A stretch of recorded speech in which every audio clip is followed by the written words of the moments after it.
তাজউদ্দিন ভাইকে কিছু দুইটা কথা বলার জন্য আমি সবিনয় অনুরোধ জ্ঞাপন করি। ধন্যবাদ। আসসালামু আলাইকুম। আমি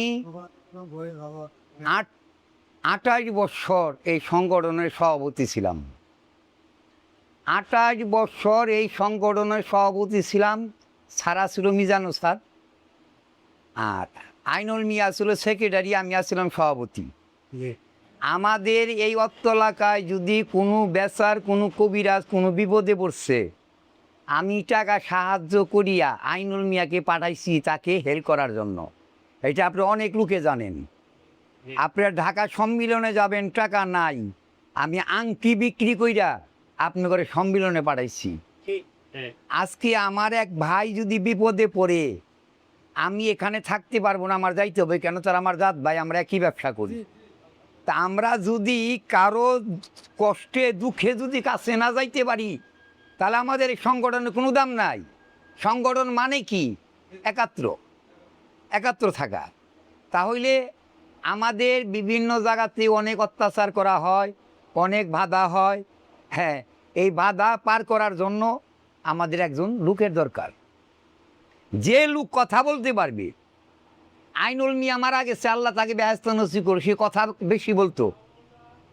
হারজাবাড়ি কি অনুসাপ তার দোকান তালা মেরে দিচ্ছে, আমারে বলছে তাজউদ্দিন টাকা দিতে হবে, অনুযাইতে হবে। যায়া সঙ্গে সঙ্গে যায়া মানে হাতে দড়ি হোক আর পায়ে দড়ি হোক মীমাংসা করে দিয়ে গেছে। তা আমাদের যে বর্তমান যে সংগঠনটা চলতেছে, আমি অনেক জায়গাতে দেখছি অনেক লোক মারা গেছে, তার জানা যায় কোনো লোক নাই। অনেক লোক মারা গেছে, তাকে দেখার মতন কোনো লোক নাই।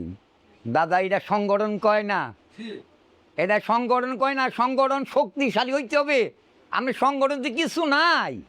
আজকে একটা মেয়ে বিয়ে দিতে পারতেছে না, একটা কবিরাজের মেয়ে, অভাবী লোক, তাকে সাহায্য করার মতন কোনো লোক নাই। সাহায্য করবো, আমাদের তো তহবিল নাই,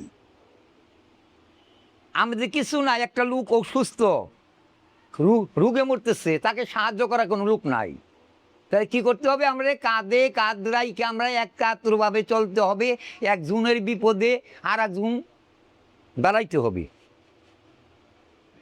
তাই আমি ওই ভাইকে বলবো, আপনারা নতুন করে সংগঠন করতেছেন, আমি দোয়া করি, আমি আপনাদের সঙ্গে আসছি। আগে আল্লাহ, তারপরে আমি। আমাদের কেন্দ্রীয় সেক্রেটারি সাহেব আসছে, উনিকে আমি হাজার হাজার সালাম জানাই। আমার সৌভাগ্য, উনির সঙ্গে আজকে আমার দেখা হইল। আমার অনুরোধ, আমরা যদি কিছু না পারি, সজীবকে কল দিবেন, উনি আমাকে হেল্প করবে। কেন? উনি আমাদের বাপ মা, উনি আমাদের বাপ মা। বাংলাদেশ একটা দেশ চালাইতে গেলে পরে এমপি আছে, মন্ত্রী আছে। হ্যাঁ, তা আমাদের এই সংগঠন চালাইতে গেলে আমাদের কুমুরির সভাপতি আছে, সভাপতির বড় আছে সেক্রেটারি। যখন সভাপতি সেক্রেটারি না পারবে, তখন কেন্দ্রীয়তে কথা বলতে হবে, তাহলে উনি আমাকে হেল্প করবে। তাই আমার কাছে অনুরোধ, আপনারা হিংসা না কইরা, দ্বন্দ্ব না কইরা, একজন আর একজন শত্রুমি না কইরা ভালো মতন আপনারা চলেন, ভালো মতন চিকিৎসা করেন। এমন চিকিৎসা করবেন না যে মানুষে খারাপ বলে, এমন চিকিৎসা করবেন না যে দুর্নাম হয়, একজনের জন্য 10 জনের দুর্নাম হয়। তাই আমার অনুরোধ থাকবো, আমরা ভালো চিকিৎসা করি, জনগণের খেদমত করি, আর বাঁচমই আর কয়দিন, বয়স শেষ। তাই আমার অনুরোধ সবার কাছেই, আমার কথাটা খেয়াল রাখবেন। সবাই আমরা ভালো পথে চলবো, খারাপ পথে যাব না, মানুষের উপকার করব, মানুষের খেদমত করব, এই বলিয়া আমার বক্তব্য শেষ করলাম। আসসালামু আলাইকুম।